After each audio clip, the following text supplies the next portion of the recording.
Review part 2, Indian FTR.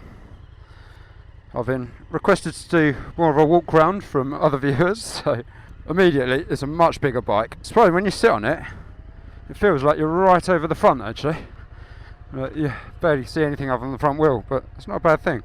Off we go. The foot pegs are quite a long way back on this one compared to the other one. It's much more sports bikey feeling.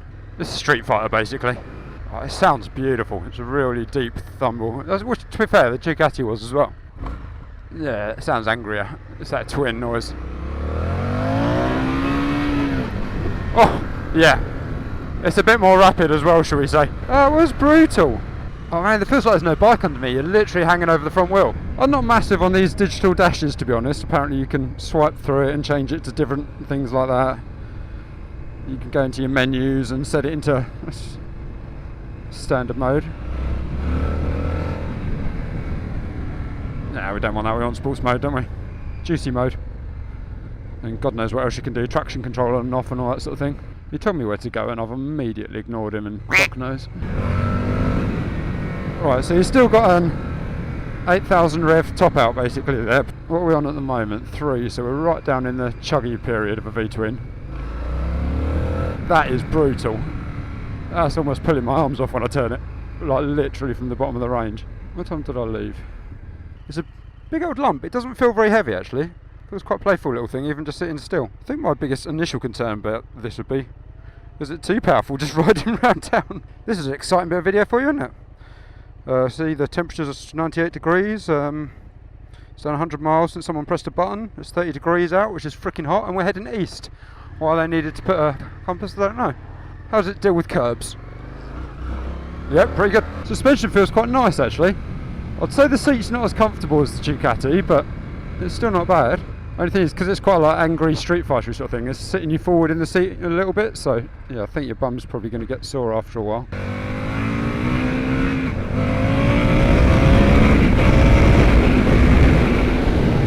That is seriously quick, that machine. And stopping, yeah, oh yeah, you could get the back wheel up in there on that easily. That's kind of sex noises coming out there, wasn't it? Oh yeah. Clutch is pretty brutal. Your pillion's going to be giving you a punch in the back of the head whenever you change gear. I don't think you'd care too much. They'd probably have fallen off by now. That's what she got. There you go. I mean, I've only in, God knows what gear I'm in. 3rd, something like that. In case anyone does quattraros regularly, you can in fact zip your leathers up whilst you're riding along no-handed. I've forwarded this over to him, he'll be pleased to know.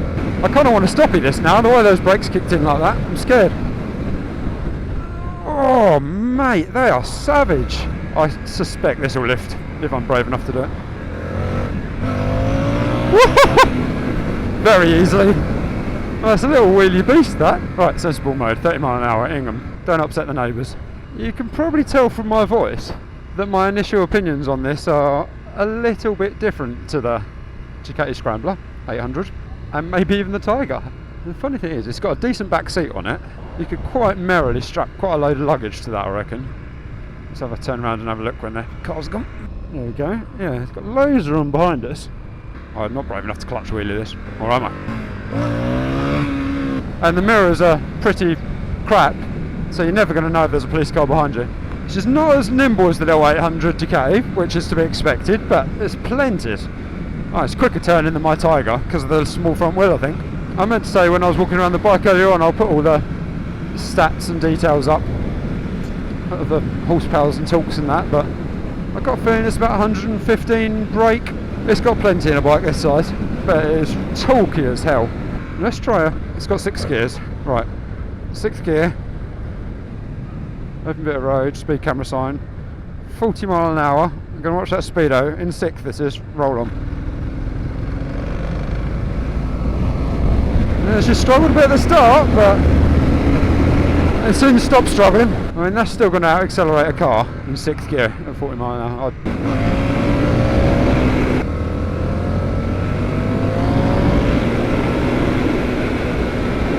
See if we can get a little run, shall we? That is stunning. Oh, I just want to do more power braking, it's great. Whee! That thing is brutal. I think I just keep using the word brutal every time I say that, but That's all I can say about those brakes.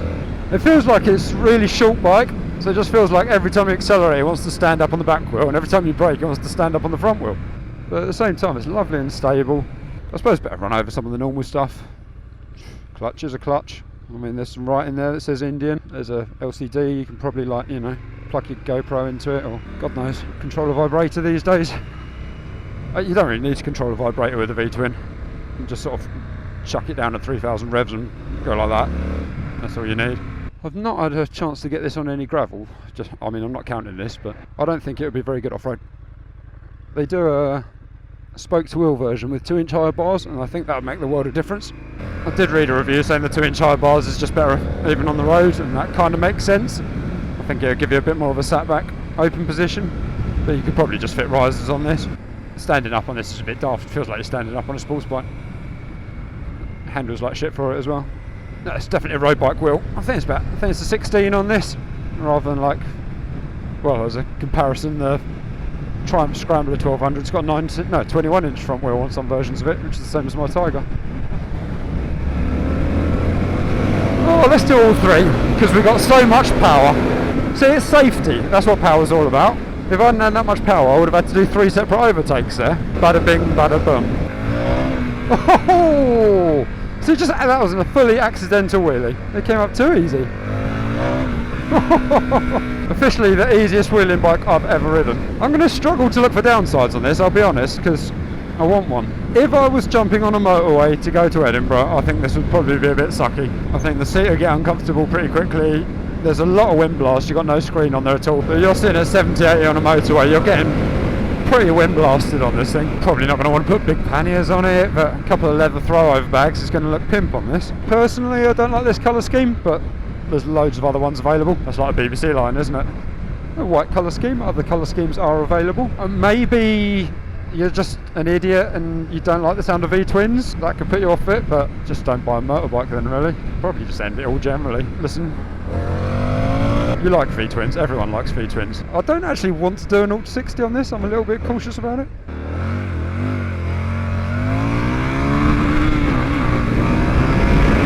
That's a shame, you have to change at about 52 there. You couldn't quite get the 0-60 in first gear. The hardest bit of that was trying not to let the clutch out too quick and flip me off the back of it. For me, personally, I'd like a bit of wind protection. Maybe just because I'm old and achy and stuff. I don't miss it that much. I think I like that more than wind protection. I sent you the link for the Steve McQueen 1200 Scrambler earlier, didn't I? It'd have to be bloody good. I'm an absolute sucker for a big V-twin. And this has just reminded me exactly why. Oh yeah, you know, generic overview stuff, kill switch start, some fluid bouncing around kind of annoyingly. Why make that see-through and floppy? It seems like, yeah, anyway. Indicators and all that sort of jazz. Got your computer control stick for going through when you get into your menus. It's music, don't know what. For some reason you can control your music from there, I suppose that's not a bad idea. Cruise control, it's dead easy, just click it. Well, you're saying cruise control on, but you're not actually on, are you? Oh, it's an excuse to roll on in first again. Oh, it accelerates so hard, it knocks my hand back off the accelerator. I mean, how strict are the police over there? Because you're just going to ride like a knob everywhere on this. Look, I don't even need to overtake, but I just can't not. I just sort of saw a space and the hand went. I kind of want to find I've not really been able to corner it hard anywhere. You could merrily knee down on that. I couldn't because I don't have the style or technique. I'm just a gangly bugger that likes to sit in the middle of the seat. I'm not sure what the full tank range is. It doesn't look very much on that. I'm going to guess it's probably only 120, 130 indicated. So you're going to be filling her up a bit. But you're going to have fun getting between the petrol stations. That's something I miss about even my triple, but yeah, the fours and all that sort of thing. You just don't have to change gear to overtake. 30 mile an hour, third gear, pottering along. Oh, I want to go past that person. Way! Savage. I'm a motherfucker on a motorcycle. What's the right gear for this? You're going to have to get some Kevlar jeans. You can't wear biking gear on this. You're going to look like a twat in leathers. You're going to look like a twat in textiles. I would say you could get away with an open face helmet on it. It would probably look cool, but it would also get ripped off your head every time you touch the throttle. Oh, there goes my helmet. It's a hoodlum bike. It's an absolute hoodlum bike. You want to get a motocross lid, be in a t-shirt and a pair of jeans. Wazzing it down the middle of traffic, put a loud exhaust on it, pull wheelies everywhere. Probably lose your licence, but who cares? Once you've lost your licence, you can probably keep going anyway because you're a hoodlum. Personally, aside from the colour, I would be well chuffed parking this in town. And even more chuffed when I left town like that. Oh. Okay, I'm just coming around this roundabout. Oh, I'm in a nice, cheerful mood. What's the weather doing today? Oh my god, it's off again! Oh no! A lot of bike reviews are going to out there are going to be talking about what luggage you can get on it, what the service intervals are, and it just doesn't matter. That throttle is amazing. There we go. Review done of one FTR 1200, and now I need to go and get some new shoulders put in place because mine have just been ripped out of their sockets. Unfortunately, kind of put back in whenever you brake as well. It's a good all-round system. Rips you apart, reassembles you.